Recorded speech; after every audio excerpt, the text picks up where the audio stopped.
I'm here representing Say No to Mercury because it's about time we say no to mercury. I've been working as an NGO on this issue for 20 years around the world, and my issue is dental mercury. Dental mercury amalgam is an intentionally used product inside the human body. And while we have in this treaty a ban on light bulbs, blood pressure cuffs, thermometers, and a 2020 ban date, dental mercury amalgam, because it's 48 to 54% mercury, is on a phase-down approach.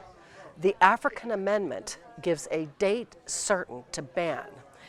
There is a 2021 for women and children, as the European Union has already done, and then there's a 2024 complete elimination for all parties of the conference.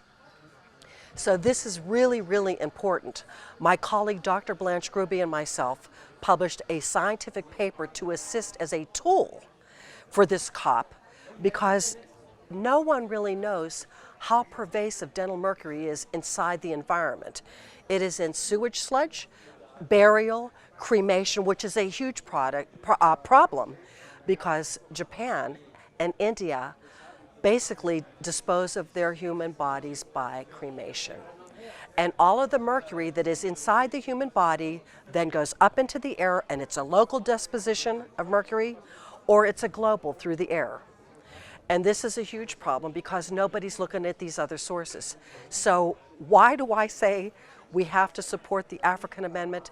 Because we must. It is for our own preservation as well as for the people who will not be able to have this removed safely once it's in. So they will live with it and die with it. And this is why I'm here, to say no to mercury and to support the African Amendment. Thank you very much. Does the report come? There was a big shot on the right. Oh. No, I'm not doing it again. No. Okay. No. Just to say, why you are here. Yes. It's a big problem, you say. Yeah, don't touch the... Okay, don't touch. Okay. But can we go from the reason why I'm here? The reason I am here, yeah?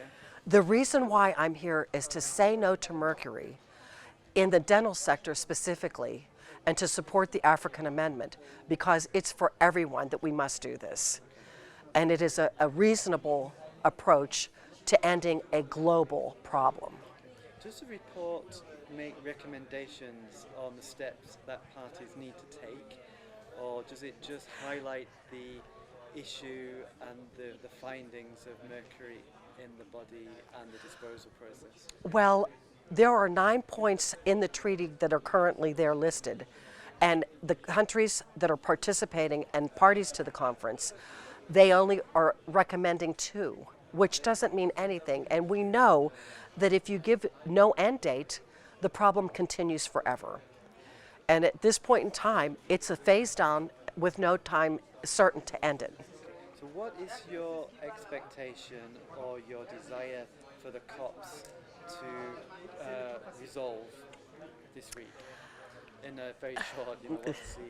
Well, it is my hope that the countries understand the mechanism of how they can get help in order to agree with the African Amendment, because then the financial resources will be available once something is certified with a date. So this is the point. When they certify a ban date on dental mercury, then the UNEP, the JEF, and all of the mechanisms that are financially supporting these efforts, they will be available to the countries that need it the most. I have been participating in this process at the UN since 2002. And my issue is the mercury in the dental sector. I've been working on a global ban on dental mercury for 20 years. And 6 months ago, my colleague, Dr. Blanche Gruby, and myself published the first, what we believe, scientific paper on all of the pathways that dental mercury enters the environment. And this is a tool that we developed and designed and published specifically for the COPs, because people were not understanding the magnitude of how much mercury enters the environment through burial, cremation, sewage sludge, which is then sold to farmers. So we sell the sewage sludge and then we eat the sewage sludge that's producing the food that we eat. And it's a global problem. And according to the United Nations Environmental Program, 340 tons of dental mercury is used annually. Now you multiply that by decade after decade after decade, and you see the magnitude of really how big this is. But it doesn't stop there with what's implanted in our teeth. This mercury will continue long after we're gone. And once it's in the environment, it's there forever. So we developed this paper as a tool to assist countries, because if they believe that it's safe here, we can show the environmental impact. And believe me, it was very difficult for us to find the research because nobody's really doing research on the crematoriums, although we know it's a huge problem. Places like Japan and India, where it's almost 100% cremation, all of that mercury goes up, and it's a local problem to the people that live around these crematoriums, and it's also a global problem from global air transport. So this is really huge, and we hope that this will really assist countries to say we must support the African Amendment. They're asking for a phase out immediately for women and children, as the EU did in, like I believe it was 2017 or 2018 in July, for women and children. And the world needs to do this. Now, also, Indonesia has banned mercury in the dental sector. Nepal.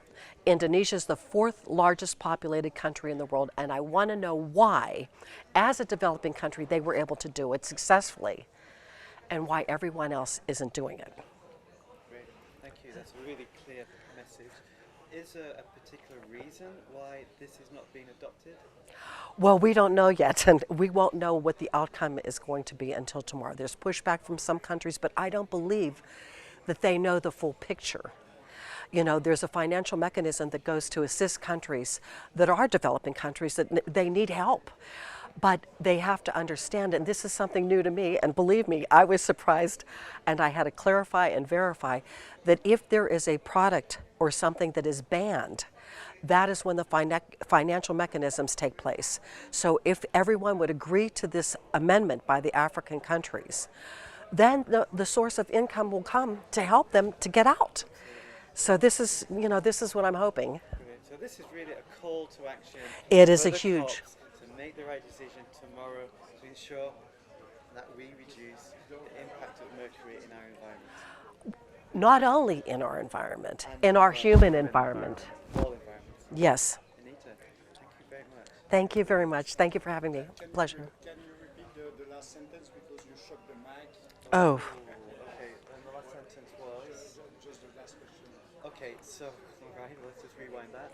So this is a call to action to ensure that the COPs delegates and parties reach a good decision tomorrow. This is correct. Okay, can you repeat that? Yes, if it is agreed by the COP to immediately phase down the use of mercury for women and children, as they did in the EU, and a total ban by 2024, we couldn't ask for a better thing to happen, because it's time. We've been waiting and waiting and waiting, and now there is no more excuses. Thank you.